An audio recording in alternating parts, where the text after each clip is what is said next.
Salut à tous et bienvenue dans Débat Foot Marseille sur Football Club de Marseille, sur Provence Azur TV, VAR Azur TV. On va revenir sur la victoire de l'Olympique de Marseille. C'était hier soir, 5e journée de Ligue 1, une victoire 4-3.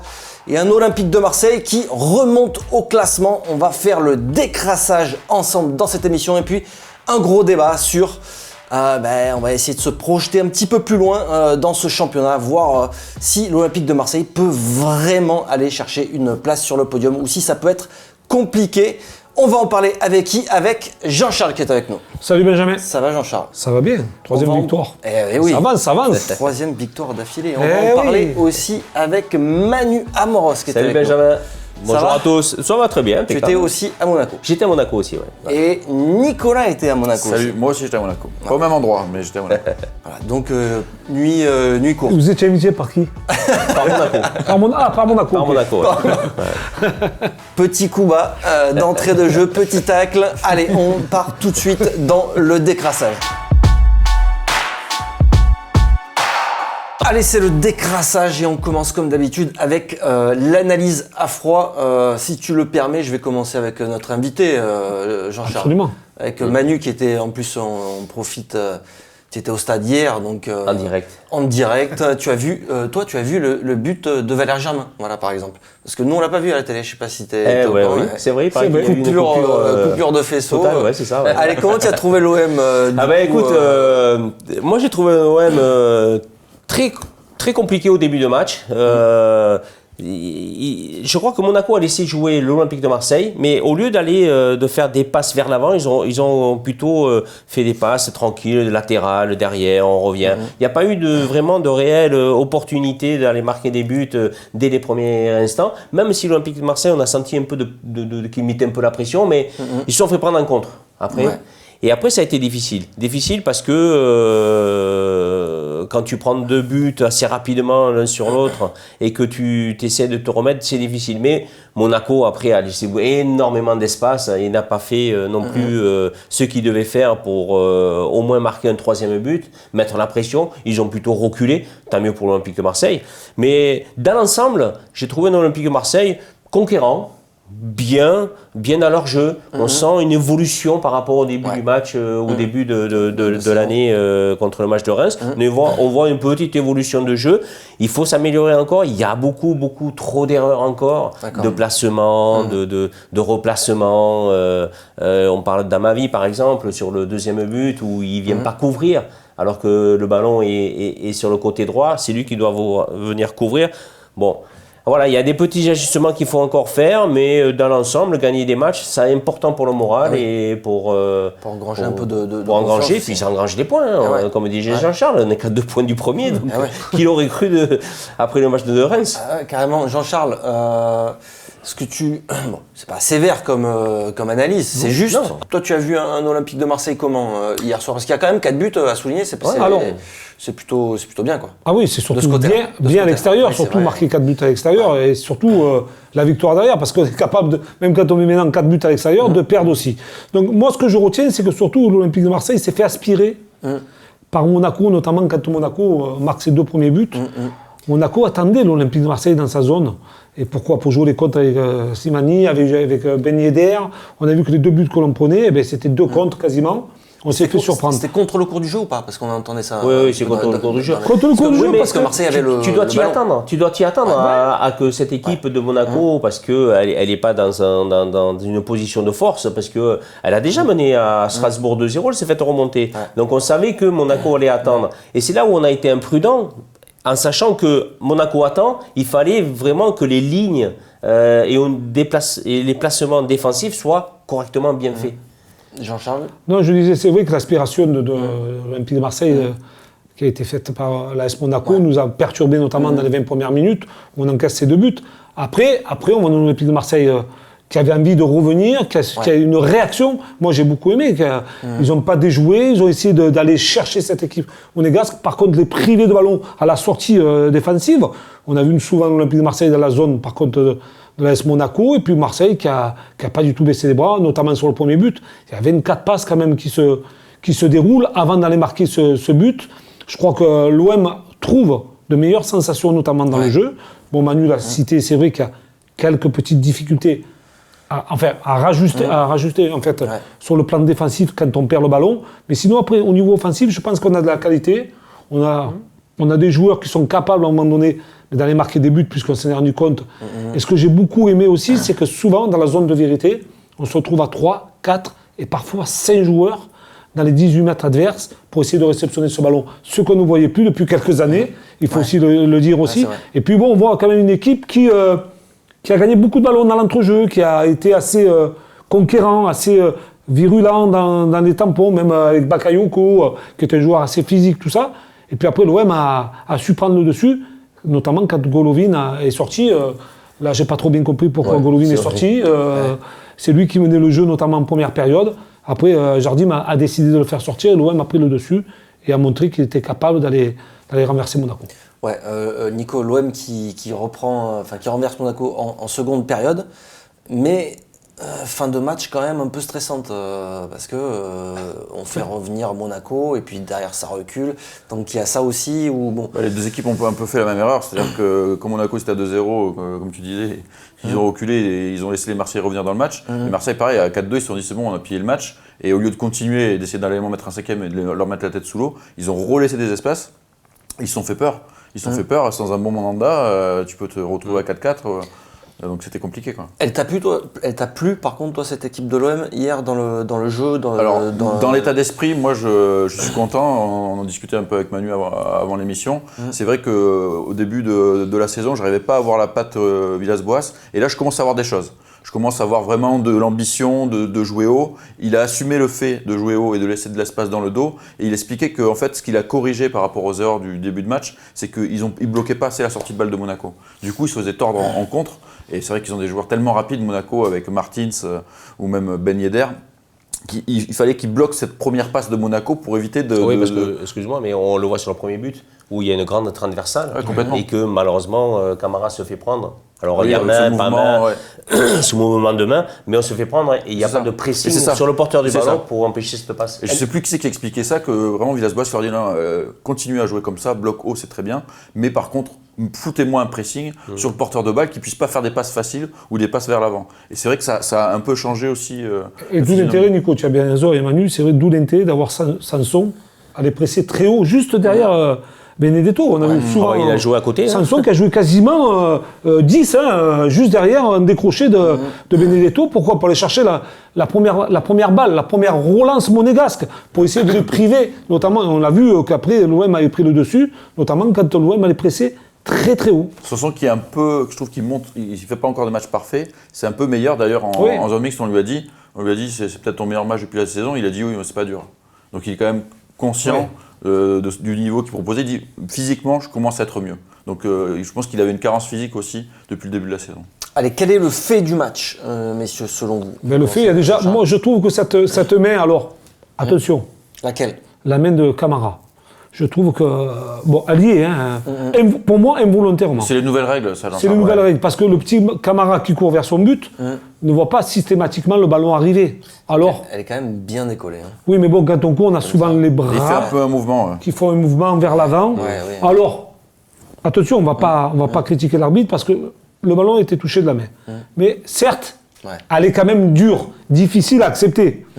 Parce que bon, c'est. Surtout que derrière, il récupère, il enchaîne. Voilà, je veux dire, bon, alors après, c'est vrai que ça peut faire une mauvaise trajectoire pour Slimani, qui frappe au but, mais bon, pour moi, elle est quand même dure. Bon, c'est un petit peu le premier fait du match. Ok, vous avez un autre fait de match ? Moi, le fait du match, c'est d'avoir attendu d'être mené 2-0 pour aller mettre la pression à Monaco et de revenir au score avant la mi-temps.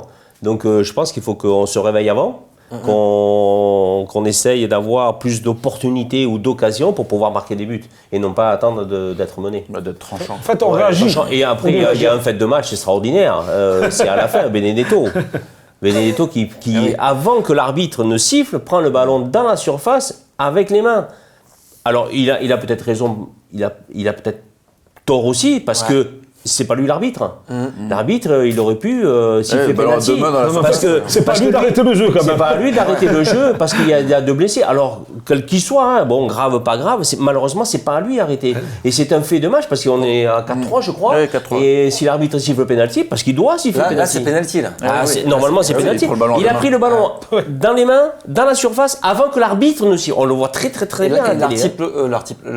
L'arbitre de couloir, il lève le drapeau ou pas? Est-ce qu'on n'a pas Non, vu non, ça non, pas qu'on s'en Non, mais le mec, il lève le drapeau ou pas, c'est pas Bénédicte. oui, Tant qu'il ne siffle pas, tant qu'il ne siffle pas, Eh oui. la décision n'est pas prise. Ça, Ça, c'est un gros fait de match Ah oui, c'est- qu'il ne doit pas faire. Ah bah ouais. Il doit pas faire. Surtout que c'est à un moment donné du match où Et il souffre, où ouais. ça, Ah, ça- mais ça bien sûr, il y a tremble une un Ça peu. pression pousse, énorme. ça pousse. Ça tremble un peu. Alors qu'il est tout seul, il aurait pu laisser le ballon rebondir, boum, dégager en touche ou en corner. C'est bien pour l'esprit, mais bon. Ouais. C'est bien C'est pour l'esprit. dangereux pour le résultat. Bah, Pas pour dans le la résultat, surface. bah oui. Parce que Monaco aurait pu porter des réserves, comme sûr. Rennes a pu faire aussi à cause de la VAR, qui ont refusé un but, litigieux, tout ça. Monaco aurait pu poser des réserves parce que c'est une faute technique. Tu as un autre fait de match ou pas? Ouais, moi, il y a beaucoup de faits de match parce qu'un match à 4-3 avec beaucoup de rebondissements, il y en a dans tous les sens. Mais moi, je dirais peut-être Mandanda parce qu'en fait, au final, c'est revenu, c'est reparti dans tous les sens. Mais au moment où l'OM souffre à 4-3, Mandanda, il sort 2 parades. Et je pense que c'est là où tu gagnes ce match. Parce que sinon, Mandanda, il n'avait pas eu grand-chose à faire de vraiment difficile avant ça. Et là, il sort les 2 parades au bon moment et ça fait la différence. Ouais. Alors on passe à Man and Merguez of the match. Man of the match, Nico, tiens, tu vas enchaîner? Allez, man of the match, bon, ça va pas être très compliqué, c'est Benedetto. Je pense qu'au-delà de son doublé, il court partout, il participe au jeu, il saute au-dessus des espèces de colosses monégasques parce que là, quand on est à Monaco, on a l'impression d'être au bord du terrain, donc on les voit. Les Bakayoko, le grand en défense, la Maripane, je sais pas comment il s'appelle. Maripane, ouais. Ouais, c'est ça. Même Ouais, mais bon, lui, Slimani, franchement, Non, Même mais Glick, hein, il Glick est est pas bon, mais je parle en termes de gabarit. Là, ils ont fait un Ouais, super C'est bon des grands coup. costauds, quoi. Et lui, oui, il fait parce que 1m75, c'est quoi. ça, ouais, parce que ses déplacements. Déplacement, ouais. il saute super haut, il prend Mais pas moi, de ballon. j'ai trouvé qu'il a eu beaucoup plus de ballons que les autres matchs. Ouais, c'est vrai, J'ai c'est vrai. senti plus de. Le bloc ce que était tu plus disais, haut. Jean-Charles, c'est que parce qu'il y a beaucoup plus de monde, il y a beaucoup plus oui. de centres, Ouais, un bloc haut, et ça fait que lui, Il y a est tellement de opportuniste. mouvements, il y a tellement d'envie dans cette équipe aujourd'hui, parce que hier soir, on a vu de l'envie, hein, on a vu Ouais, ça bougeait, du ouais. mouvement, on a vu de la participation, et tout le monde demande le ballon à un moment donné. Et là, on se rend compte que Benedetto décroche, remise, touche beaucoup de ballons, même si c'est qu'une remise, hein, mais bien sûr. ça fait bouger quand même la défense adverse. Il y a eu beaucoup de participation même sur les côtés. Je pense que là, j'ai presque envie de dire qu'ils sont dans le vrai, ils sont sur une bonne lignée. Ouais, et puis puis- Marseille, voilà, ça progresse en fait. Puis bon, Voilà. un buteur, on tu en parlera demandes de quoi? ça. Un buteur, Un buteur, de tu marquer demandes, des buts. exactement. Voilà, il a marqué Il frappe 2 deux fois au but, deux Il a buts. marqué 2 buts, il a fait un grand match. Voilà. C'est votre man of the match aussi? Moi, je mettrais un ton en dessous. Hein. Sarr, il n'a pas été mal sur le côté. Je veux dire, dans le sens où il a participé, parce que le jeu. J'aimerais bien avoir un débat, Emmanuel, Non, là-dessus, mais tu vois. le jeu, il a penché quand même à droite. Je suis absolument Il a penché à d'accord droite. avec toi. Après qu'il ait fait des erreurs techniques, c'est-à-dire les centres, il a pas réussi beaucoup, mais il a une grosse activité quand même. Il rend service. Il peut être défenseur, il peut être devant, il a capacité Emmanuel, il est physique quand même de meilleur pouvoir- défenseur parce qu'il part de loin, lancé, je trouve meilleur. tu sais pourquoi latéral. il est meilleur Moi, tu défenseur sais comment je l'aimerais, c'est en jouant 3 derrière Ah oui, c'est ce et que avec je veux lui sur le côté. Ouais, mais Un peu plus haut. c'est Il a la centre, là. capacité Si on de s'arrête 2 pouvoir minutes faire sur ça, on Ah oui. profite de t'avoir aussi. Sur la qualité de centre, techniquement, comment tu le vois? Ah ben, il faut travailler. Moi, quand j'étais jeune, je jouais milieu. Après, quand je me suis reconverti en latéral, j'ai travaillé. J'ai travaillé pied gauche et pied droit dans les centres. J'en bouffais. Alors, est-ce qu'ils en font, ils en font pas? J'en sais rien. On n'est pas là pour Peut-être pas voir assez, quoi. pour les entraînements, mais peut-être pas assez. Après, quand on voit, c'est vrai qu'il centre, il est souvent contré. Donc, est-ce qu'il y a peut-être une touche de trop? Pour centrer, est-ce que tu vois, c'est des Et petites c'est une erreurs manière comme de ça. travailler le ballon Après, aussi, hein, moi, pour- défensivement, il a des lacunes parce c'est pas un défenseur Oui, c'est pas né. Donc le placement, la couverture, il a des lacunes. C'est pour ça que je le verrais bien avec 3 défenseurs centraux et lui sur le côté, en diminuant un peu sa tâche défensive, ça serait super bien. En fait, dans le football moderne, c'est vrai que Manu l'explique là, c'est très bien. D'abord, dans le football moderne, on a besoin de latéraux qui montent et qui descendent comme ça, qui vont vite, qui cherchent la percussion. Jean-Charles, c'est pas un latéral, c'est un milieu. Non, mais quand je À dis la limite, latéral- c'est mieux un milieu qu'un latéral. Parce Oui, que tu oui. le décharges un peu défensivement parce que c'est le stopper qui est de son côté qui va couvrir. Absolument. C'est sûr que lui, il a un problème de replacement. fait comme il est un petit peu à ma vie aussi, de l'autre côté. Oui, c'est les deux, c'est Mais pareil. certes, Ouais. comme disait aussi Nico, son jeu est beaucoup plus fluide quand il a le jeu face à lui que quand il a de dos. C'est-à-dire quand tu es attaquant, tu as ton défenseur dans le dos, souvent tu reçois le ballon, toi tu es dos au but, mais là quand tu es défenseur, tu as le jeu face à toi. Donc c'est plus facile pour lui. Pour un joueur comme Sarr, c'est plus facile d'accélérer sur un côté, d'avoir le jeu face à lui, que plutôt de l'avoir dans le dos, le contrôle, éliminer directement. Et là, je trouve qu'il se met plus en difficulté quand il est plus haut sur le terrain, notamment attaquant, je suis d'accord pas avec milieu, toi. notamment attaquant. Après, certes, on parlait du meilleur joueur, je pense que Benedetto, il a fait ce qu'il fallait hier soir, comme dit Manu, c'est un avançant. Tire 2 fois au but, 2 buts, qu'est-ce qu'on lui demande de plus? Et Il est là, maintenant les adversaires. Le deuxième but qu'il met, c'est un vrai. C'est un vrai chasseur de but, de c'est- numéro 9. hein. C'est un vrai chasseur de but, Il faut c'est un, pas- un vrai argentin en Ouais, fait. il ne faut pas C'est le- diminuer aussi la performance de Germain. Hein. Il a fait un bon match c'est- aussi. Hein. Alors qu'il n'a pas l'habitude de jouer sur pas ce son poste-là. Il n'a pas les caractéristiques de jouer à ce Ouais. Alors poste-là. justement, on en parlera dans le Et, gros débat de ça un peu. Par contre, D'accord. ce que je reprocherais un petit peu à Benedetto, Ouais. c'est que par moment, il n'a pas donné la solution sur le centre. Ouais. Il s'est souvent trouvé au deuxième Mais souvent, poteau. mais peut-être- après, Il c'est aurait peut-être pu ce- se passer entre les deux défenseurs centraux pour essayer de récupérer le ballon. À 2-3 reprises, on a vu ça notamment à la télé, il nous remonte Ouais. à plusieurs fois là, par des ralentis, où Benedetto était plutôt derrière que plutôt ou en décroché ou alors se mettre entre les deux défenseurs. Mais bon, Ouais, c'est peut-être sa certes, position préférentielle. c'est pas mal ce qu'il a aussi, fait. Hein. Nico, merguez of the match. Bah, je vais pas toujours la donner à ma vie, c'est trop facile. Bah non, surtout que là. Non, mais il y a toujours des raison. lacunes, il y a 2 buts encore, je suis désolé. Enfin, bref. Ah ouais Pour moi, c'est Strootman. Strootman, il a de la volonté, je trouve qu'il veut bien faire les choses, veut bien faire. mais physiquement, il est toujours en retard, quoi. Alors, il fait une bonne passe D là, sur le but de Germain, mais il prend un bouillon terrible par Martins là, sur le deuxième but. sur le deuxième but de Monaco, là, c'est impossible. Il est au départ et à l'arrivée. Ouais, il fait double Mais bouillon. il faisait il a tout fait, Et toute l'action. c'est vrai que c'est un peu inquiétant parce qu'il n'y a plus que lui dans ce rôle de 6 et il va falloir qu'il monte en gamme physiquement parce que c'est pas possible. Vous avez un autre. Non. C'est un peu gênant Si tu veux, de mettre. Bon, c'est vrai que- Il a la volonté, il a la tête qui fonctionne, mais malheureusement, il a Le corps suit pas. qui suit plus. Mais il Donc, avait dit en il plus faut la qu'il semaine arrête. dernière, Il faut il qu'il. veut faire mieux, mais Ah, il il peut pas, il peut pas. Après, tu peux pas non plus mettre un joueur, sortir un joueur, dire bon. Si on peut dire celui qui a été un petit Oui, peu en dessous voilà, des après, autres, la rubrique, elle on met s'appelle comme Strootman ça, parce c'est vrai que que c'est un peu- sur c'est ce un peu but-là, fort, hein. C'est il un est peu court, fort, ouais. il est court dans la rapidité, dans le tacle, le ballon passe sous le pied, ça donne l'opportunité. Après, attention, à ma vie, il doit être aussi sur le coup. Hein.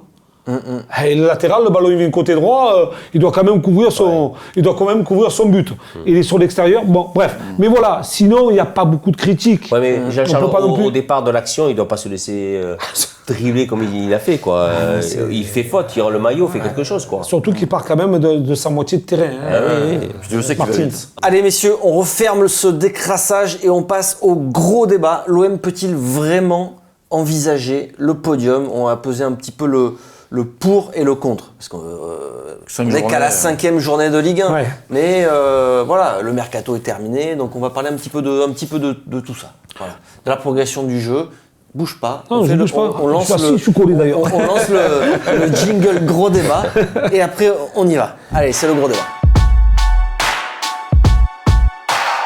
Allez, l'Olympique de Marseille a profité de cette belle victoire à Monaco pour remonter au classement et donc l'OM est 4e ex aequo avec Rennes et Nantes à égalité de points. 10 points. Voilà, 10 points au classement et donc l'OM est à 2 points de la première place occupée par le Paris Saint-Germain. Il y a 5 journées. Mais j'ai l'impression que ça va déjà très vite en fait. C'est-à-dire que les 2 premiers matchs, on sortait de ces 2 premiers matchs, on se disait oh là là, quelle saison galère peut-être en perspective. Bon, finalement, il y a des nouveaux joueurs qui arrivent. Enfin, il y a un Benedetto notamment qui arrive, qui marque des buts.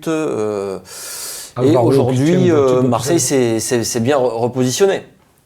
Donc l'idée, c'est de voir un petit peu, de peser le pour et le contre pour savoir si cette équipe de l'Olympique de Marseille a finalement peut-être les épaules pour aller disputer ce podium avec d'autres équipes. Alors déjà, j'aimerais qu'on regarde les aspects positifs, les raisons d'y croire, en gros, peut-être autour de l'entraîneur. Est-ce que ça aussi, c'est pas une des raisons d'y croire de voir le travail effectué, peut-être cette progression aussi au fil des matchs. Qu'est-ce que tu en penses? Oui, sûrement. Je crois que les joueurs maintenant commencent à comprendre le système de Villas-Boas au niveau entraînement, au niveau technique, au niveau physique, au niveau collectif. Donc c'est vrai que, comme disait Nicolas, on sent l'équipe monter progressivement. Les 2 premiers matchs étaient très moyens. Là, on enchaîne 3 matchs, 3 victoires, 9 points. Match nul contre Nantes, ça fait 10 points. C'est bien. Alors, cette progression, il va falloir la continuer. Les joueurs, je pense qu'ils ont envie de réussir ce podium que tu as attendu par tous les supporters. Parce qu'hier, au stade, il y avait encore une tribune toute pleine de supporters marseillais. Et encore, il y avait peut-être beaucoup plus de supporters de Marseille que de supporters monégasques dans l'ensemble du stade. Mais c'est vrai que aujourd'hui, dans le championnat français, je trouve, là ça fait la 5e journée, que tout le monde peut battre tout le monde, quoi. Donc c'est pour ça qu'on a peut-être une opportunité. Les équipes ne sont pas plus fortes que l'Olympique de Marseille. Après, ça va être une question de volonté, d'envie, de vouloir gagner les matchs. On ne joue pas la Coupe d'Europe. Il y a des équipes qui vont être devant nous, comme le Paris Saint-Germain, Lille, Lyon, Saint-Étienne, Rennes, qui vont jouer la Coupe d'Europe, qui vont laisser des plumes. Parce que c'est fatigant, la Coupe d'Europe. On joue tous les 3 jours. Et là, on a une grosse opportunité de pouvoir réussir ce challenge, de finir dans les 3 premiers. Jean-Charles, sur Villas-Boas, c'est aussi une des raisons d'y croire quand tu vois petit à petit, tu vois déjà toi une progression? Alors, moi déjà, ce que j'apprécie énormément, c'est son discours. Ouais. Il ne s'est jamais caché. Il a tout le temps été au-devant des caméras, que ce soit pour le recrutement. Il a dit on fera ce qu'on a. Si on n'a pas d'argent, on se débrouillera avec l'effectif qu'on a. Il ne s'est jamais caché. Quand il a été bon, il a dit qu'il a été bon. Quand il a été mauvais, il a su dire qu'il a été mauvais et donner les raisons aussi. Et aujourd'hui, on voit sa patte. Pourquoi? Parce qu'aujourd'hui, on se rend compte que cette équipe marseillaise va vers le but adverse, constamment cherche à jouer et ne cherche pas à se faire presser. Et moi, c'est ce que j'aime. On a vu notamment après les 2 premiers buts que l'OM a continué à presser, à aller chercher haut, à priver les monégasques de ballon. Ce qui n'était pas forcément le cas sur les premiers matchs. Ce n'est pas forcément le cas. Et puis surtout, on insiste sur les passes effectuées par son effectif. On voit qu'on cherche de la précision, on cherche de la profondeur, on va chercher des mouvements sur les côtés. Et ça, petit à petit, on monte en progression. Attention, hier c'était bien mieux. Maintenant, il va falloir attendre encore 3-4 matchs pour juger vraiment sa patte. Mais sur cette vue d'hier, j'ai vu la patte Villas-Boas, notamment dans la construction et dans l'envie et surtout dans la progression du jeu. Nico, c'est un peu un parcours sans faute pour toi aussi, Villas-Boas, pour l'instant. Sans faute, non, parce que les 2 premiers matchs. Sans faute, non, parce que tu prends quand même 3 buts hier aussi. Oui, non, mais c'est contre Monaco, une équipe qui est faible, tu prends 3 buts. Non, mais donc il faut faire attention quand tu vas jouer contre Paris Saint-Germain et Lyon de ne pas en prendre 4 ou 5. Donc il y a beaucoup encore de travail à faire, mais c'est de bon augure. Nico? Déjà, moi je voulais préciser un truc, c'est Villas-Boas, s'il y a bien un choix qu'a fait Zubizarreta dans ce club, c'est Villas-Boas. Déjà, c'est vrai, on peut lui donner ça au moins. Donc je suis d'accord avec Jean-Charles. Déjà, au niveau de la com, ça fait un bien fou parce qu'après 2 ans et demi de Garcia, qui nous faisait de la langue de bois à chaque conférence de presse, là, lui, il dit les choses, il ne se cache pas. Déjà, ça, c'est très agréable. Et après, il avait annoncé que lui, il voulait jouer offensif. On ne l'a pas vu au début, on commence à le voir. Juste coupe, en plus, nous, derrière, après les conférences de presse, on arrive à faire des articles sur des déclarations de Villas-Boas. Avec Garcia, c'est vide. On n'arrivait pas à sortir un article. Bon, non, même pour non, ça c'est pour le boulot. C'est agréable pour le boulot. Mais au-delà du boulot, c'est même agréable en tant que spectateur lambda d'écouter Villas-Boas qui répond aux questions déjà. Mais moi je trouve que surtout il fait ce qu'il a dit. C'est-à-dire qu'il avait dit qu'il voulait proposer un jeu offensif. On l'a pas vu tout de suite. Il y a beaucoup de lacunes, il y a beaucoup d'imperfections, de blocs séparés, etc. On en parlera après dans les aspects négatifs. Mais au moins là, ça tend vers ce qu'il veut faire. On voit où il veut aller. Et ça, c'est intéressant parce que la progression, elle est lente, mais il y a une progression. Et on se dit, ça laisse de l'espoir parce qu'on se dit que s'il arrive à justement combler ces petits problèmes de milieu de terrain, d'espace, etc., on va avoir une équipe cohérente qui va être offensive et qui va proposer quelque chose et qui va plaire aux supporters marseillais en plus. Alors sur les autres raisons d'y croire, on a aussi un duo dans cette équipe qui cartonne pour l'instant, c'est Mandanda dans les cages et Benedetto. Les extrémités, alors. Ouais, C'est c'est ça. Non, mais on dit souvent. Ouais, mais c'est vrai. Souvent, on entend toujours dire il faut un bon gardien de but et un avançant. Un bon numéro 10 et un bon 6 aussi, normalement. Ouais. Non, mais La déjà, colonne vertébrale, comme on dit. si t'as un Exactement. vrai un gardien qui t'empêche de perdre des points et un attaquant qui t'en fait gagner, ça aussi, c'est peut-être de C'est bon même augure. très bien. Depuis le début parce de que- saison, oui, Mandanda ah oui, nous fait gagner des voilà, points, je mets hein. Mandanda parce oui. que Mandanda aussi l'année dernière, voilà, on sait tous qu'il Mais lui, il a su raté, se il a reprendre, raté hein. sa saison.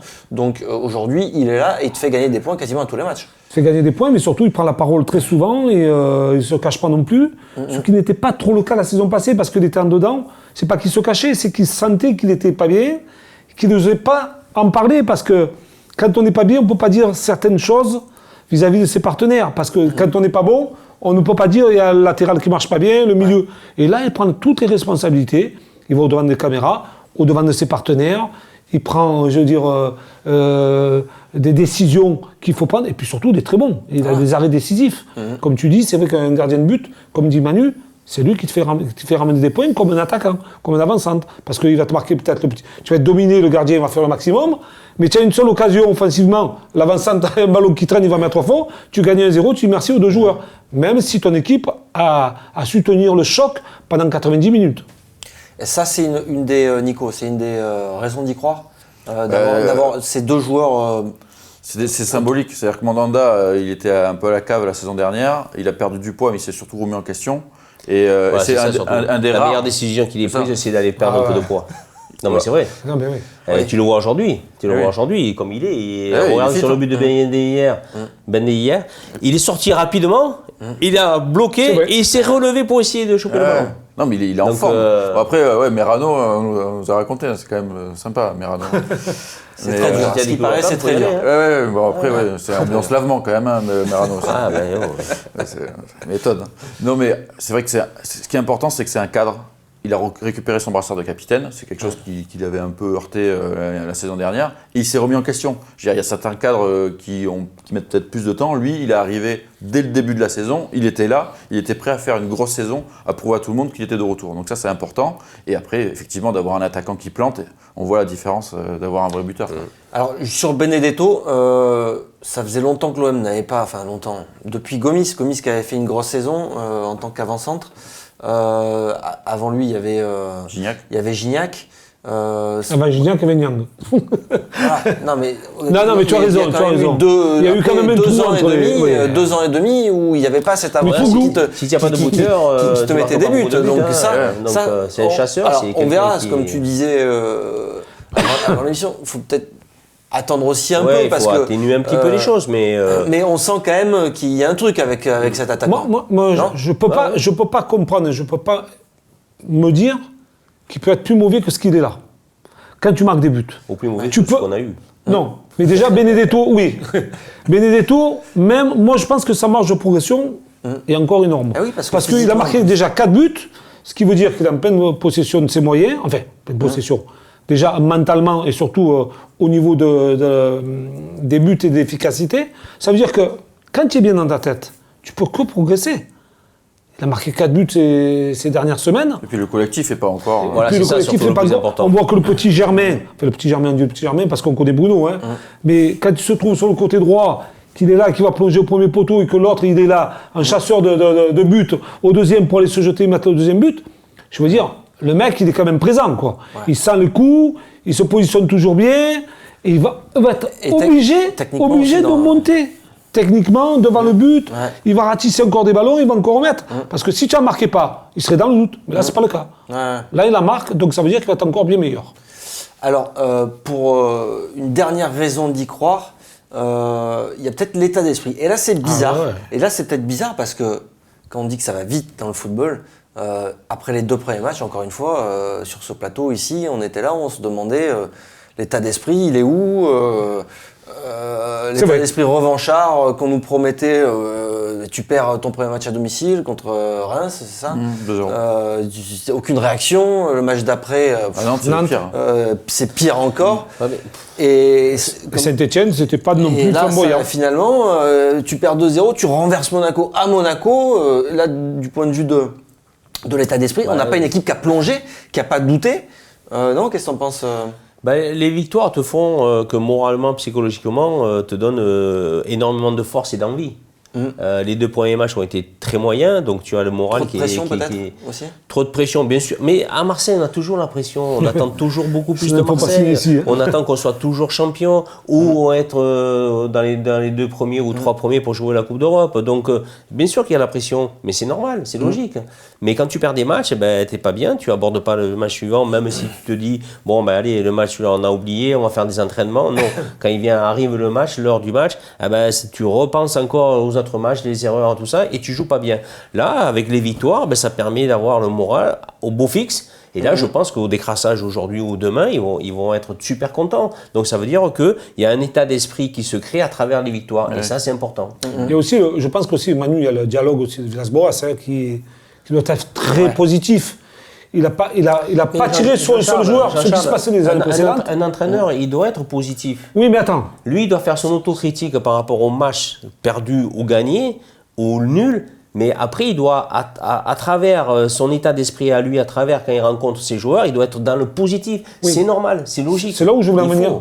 Est-ce que les entraîneurs précédents, notamment Rudy Garcia, est-ce qu'il était dans la positivité, c'est comme ça qu'on dit, oui, d'aller voir les joueurs et de leur dire, bon les gars, on est passé au travers, mais ne vous inquiétez pas, vous avez des qualités, de les remettre en confiance, de les remettre sur le bon rail. Moi, je pense que ce gars-là, il a cette faculté à aller dialoguer comme il dialogue avec les journalistes, quand il va se présenter, il a un dialogue clair, et je pense franc. Je pense qu'il doit être pareil avec ses joueurs. Il y a une continuité en fait dans son discours.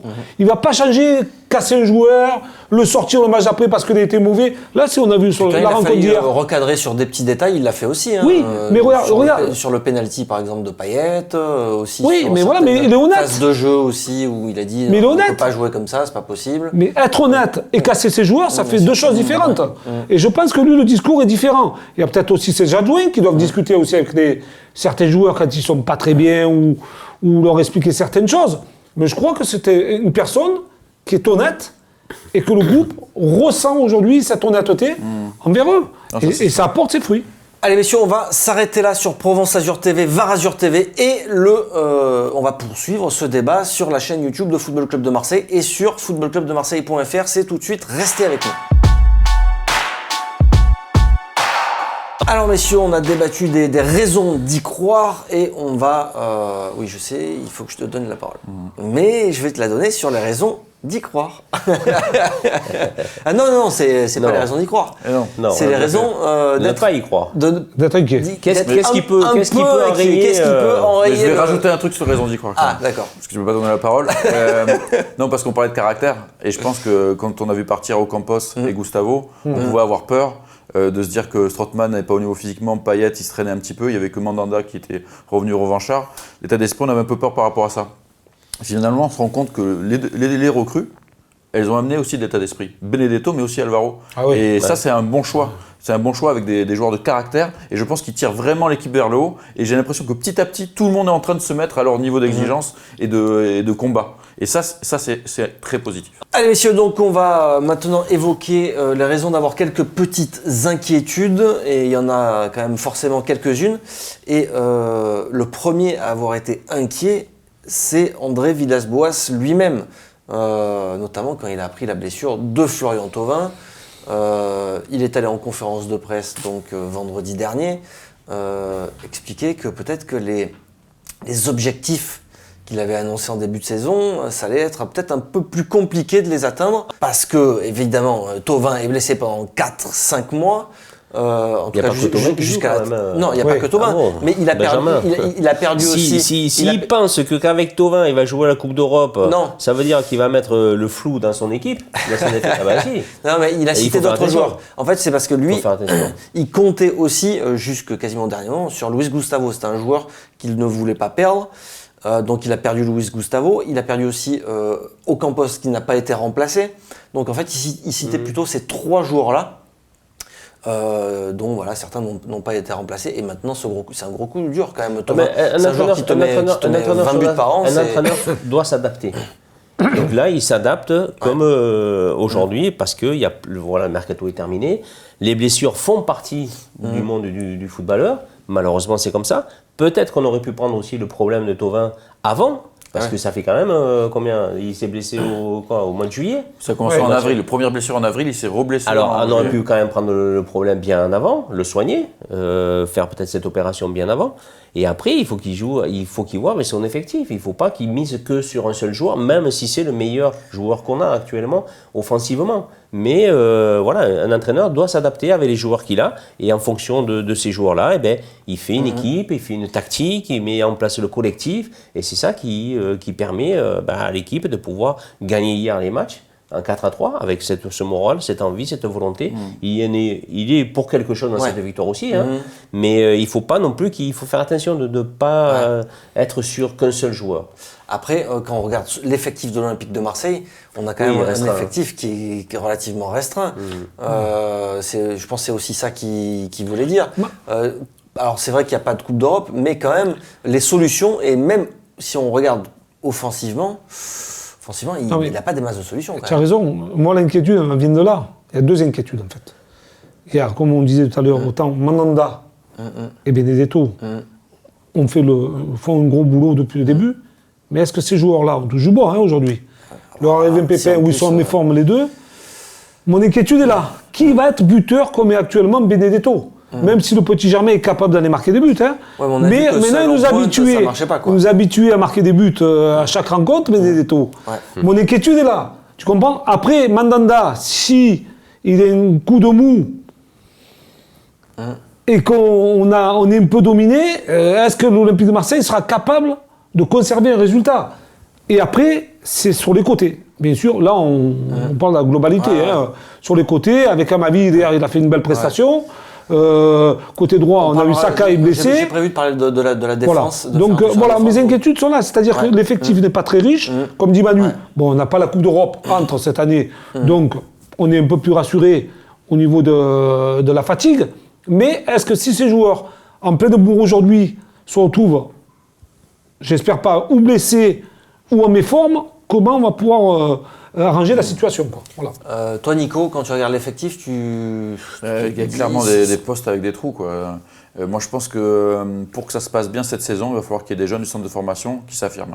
C'est obligatoire parce que là, on voit Thauvin, il n'est pas là pendant 5 mois. Donc là, Germain, il a dépanné sur ce couloir, il s'en est bien sorti. Ou un Radonjic. Ouais, Radonjic, mais même, je pense qu'il y a des petits jeunes, même à gauche. Est-ce que finalement le petit Nkunku il va signer pro et il pourra faire doublure? Parce que là on a vu Sakai s'est blessé juste avant le match, donc il a dû changer son système, faire descendre Sarr. Mais là, du coup, quand tu as Sakai qui est blessé, là, tu n'as plus que 2 vrais latéraux 2. Et encore, c'est pas des vrais latéraux à la base les deux. Mais du coup, tu n'as plus trop de solutions. Donc s'il y a des blessés, il va y en avoir forcément dans une saison, il y a toujours des blessés. Il y aura de la place pour les jeunes et les jeunes vont devoir être au niveau. Si les jeunes sont au niveau et qu'il y a un collectif, parce que l'avantage aussi de perdre un mec comme Thauvin, parce qu'il faut aussi voir le positif là-dedans, c'est que, comme tu disais, c'est à l'entraîneur de créer un collectif par rapport à ça. Oui, Thauvin, il peut marquer de 20 buts. Oui, Thauvin, c'est une arme qui pourra te servir en fin de saison. Mais le fait qu'il ne soit pas là, on peut trouver des solutions et la solution, elle est collective. Et s'il arrive à créer un collectif, eh bien, d'autres joueurs peut-être moins bons vont pouvoir hisser leur niveau dans un collectif. C'est ce qu'on avait vu. À l'inverse, quand Garcia n'avait plus de collectif, eh bien, même des bons joueurs, ils étaient perdus. Et là, ça va être important de se trouver ce collectif pour que des jeunes émergent et que ça tire tout le monde vers le haut. Mais le problème, c'est à double tranchant aussi, parce que quand tu joues avec Thauvin, tu joues différemment que quand tu joues sans Thauvin. C'est sûr. Exactement. Donc voilà, oui, parce que des fois, c'est des équilibres aussi. Pour revenir à Amavi, on avait Rokia. Pourquoi il est parti? Pourquoi ils l'ont prêté encore à ce Ils ont jugé qu'il n'avait pas le niveau. Il a fait une saison l'année dernière en L2. Il a fait une demi-saison. Il n'a pas été si mauvais que ça. Ouais. Et pourquoi on ne l'a pas gardé pour suppléer Amavi? Si Amavi est blessé ou a un problème de méforme, il est toujours en méforme. Parce que c'est vrai ce qu'il dit Manu, parce que si en cas de blessure des latéraux, ton système peut complètement changer, parce qu'on n'a pas parlé de système là. Parce que là, tu peux passer à 3 défenseurs. Parce qu'avec Kaleta Sarr qui est capable de rentrer, donc Villas-Boas sera obligé de changer son système. Après, pour l'instant, c'est quelque chose qu'il exclut.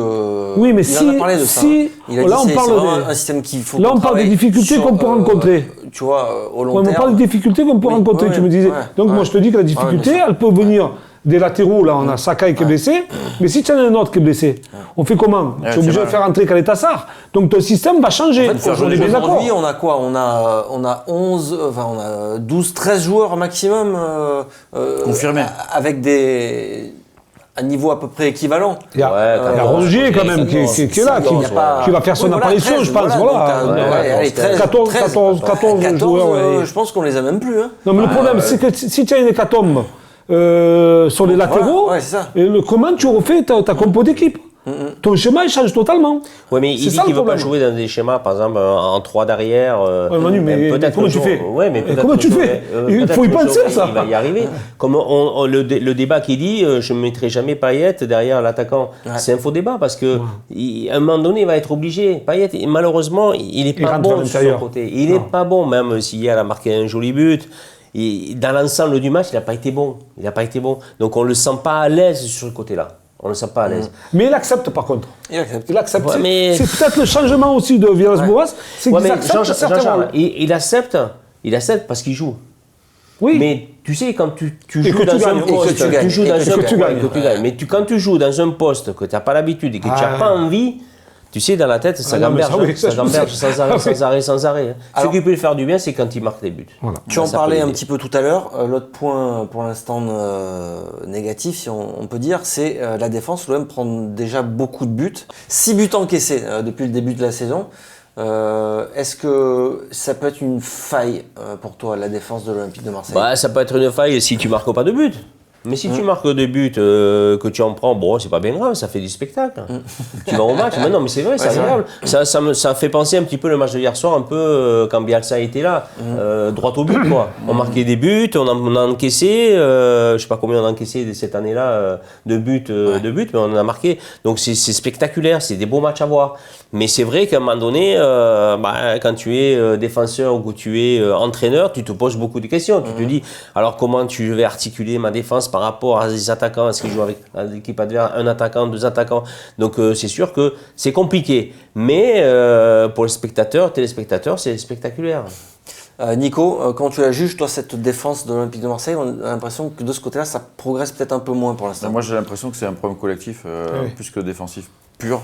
Je pense qu'il y a un problème des latéraux, quand même. Surtout là, quand il n'y a pas Sakai, qui est quand même plus défensif que Sarr. Là, tu as quand même un problème d'espace sur les côtés, ça c'est récurrent. La défense centrale, je pense qu'elle est correcte, elle tiendra le choc en Ligue 1. Tient la route. Même si, dans les gros matchs, je demande à voir, contre les Lions et Paris. Mais je pense que le problème, il est surtout devant cette défense. Là, il y a un problème avec Strootman. Si Strootman il retrouve pas un peu de vitesse, peut-être qu'il va falloir. Tu as une dent contre Strootman, toi, non? Non, mais hier Strootman, moi j'ai. Oui, parce que ça me dérange, parce que on a laissé partir Gustavo et on se retrouve avec Strootman qui est un 8 de base et qui était par la force des choses. Il n'y a personne qui a moulé, on pouvait pas le vendre, il n'y a personne qui a moulé. Qui a reculé d'un cran et je pense que là aujourd'hui, physiquement, il n'est pas assez rapide et quelque part ça met la défense en danger. Alors, est-ce qu'il va devoir changer de système et sortir Strootman pour mettre Sanson, Rongier et changer de système? J'en sais rien, mais pour l'instant, Strootman, il a la volonté, mais et ça met en difficulté la défense. C'est collectif, c'est pas que lui. Mais dans ce collectif-là, Strootman, il n'est pas assez rapide. Donc là, j'ai des doutes là-dessus. Il y a trop d'espace, des fois, c'est distendu. On a vu des fois, là, au début de match, où effectivement, Monaco, il laissait un peu venir. Ils se sont fait tuer dans le dos. C'est pas possible de laisser de l'espace comme ça, quoi. Il y a aussi quelques petites absences aussi, même on voit du côté de Camara aussi depuis le début de la saison, non? Qui est peut-être un peu. Ça va mieux quand même. Ça va un peu mieux, mais encore là, cette petite erreur d'intention, la main. C'est quand même dur quand même à accepter. Il a été bon quand même. Moi j'avais un petit peu. Mais je pense que c'est une adaptation avec Alvaro. Après, c'est vrai que je pense que le petit Camara est assez intelligent, il a une marge de progression alors autre qu'énorme. Il s'impose quand même, parce qu'il s'impose quand même dans les duels. Souvent, il s'est souvent imposé. Quand il faut les couper les trajectoires, il est pas mal non plus. Je pense que lui, il va monter en volume. C'est mon point de vue. Maintenant, comme dit Nico, ça peut être un peu le problème des latéraux qui n'ont pas ce métier dans l'âme. Parce que latéral, tu ne reconvertis pas en latéral comme ça du jour au lendemain, Manu. Tu peux en parler. Tu peux. C'est pour ça que tu changes ta façon de jouer. Et après, il y a le poste de récupérateur, de sentinelle. Là, il faut de la vitesse. L'agressivité, je pense que Strootman, il a l'agressivité. Il a la vision du jeu aussi. Il a la patte gauche qui est pas mal. Mais par contre, la vitesse, quand ça vient, il y a des vagues qui arrivent d'en face, ça devient un peu plus compliqué. Alors après, c'est un état d'esprit. C'est un groupe qui doit être, les lignes qui doivent être plus resserrées pour laisser moins d'espace aux adversaires entre les lignes. Si on arrive à trouver ce juste milieu, je pense que l'OM aura moins de difficultés, même avec Strootman qui va moins vite. C'est-à-dire qu'à un moment donné, lui, Il va récolter les miettes, il va ressortir des ballons proprement sur les côtés parce qu'il sait le faire et très bien le faire ça. Maintenant, voilà, après c'est l'état d'esprit qui pour moi fera la différence aussi. Avec la concurrence, Lyon, Saint-Étienne, qui on peut mettre dedans Lille, Rennes, peut-être Nice. Nantes Oui, on peut-être. verra. Ah, Nantes quand même. Bon, Je sais pas. Sur- Il y a toujours des surprises. Hein. Nantes, j'ai l'impression qu'ils sont là, mais ça va pas durer. Hein. Ah, mais ils sont là, et peut-être avec Courcuff, on ne sait jamais, comme Il ça a un peut se effectif passer. pas de- Tu sais, il y a souvent des équipes, regarde. Ouais, ouais. L'année dernière, regarde Rennes, ils étaient à la cave au Non, début de c'est- saison, il y a ils ont beaucoup changé l'entraîneur, tout le monde Rennes, ils ont tout cassé en ligne de temps. Tout est possible dans ce championnat. Alors, pardon, j'ai pris la parole, mais tout est possible, pourquoi? Parce que tout le monde a déjà perdu. Là, on voit Paris, Neymar ci, Neymar là, mais s'il n'y a pas Neymar face à Strasbourg à la 92e minute, eh ben, c'est du 0-0. Voilà, tout reste possible parce que Lyon, c'est 0-0, pareil. on serait premier ex aequo, là. Ah oui, c'est-à-dire que même Lyon, Et là, ça qui a- serait l'enflammade. Ça fait combien de temps qu'on n'a pas été Ah premier? ouais, et puis même, si on regarde Lyon, les performances de Lyon, c'est en dents de scie. Ils mènent chaque fois au score, ils se font rattraper. Lyon, j'ai l'impression qu'ils ont fait un peu C'est- une illusion au début de saison. quand Ouais, même. les deux matchs. Deux matchs, il y a eu des cartons rouges. ouais.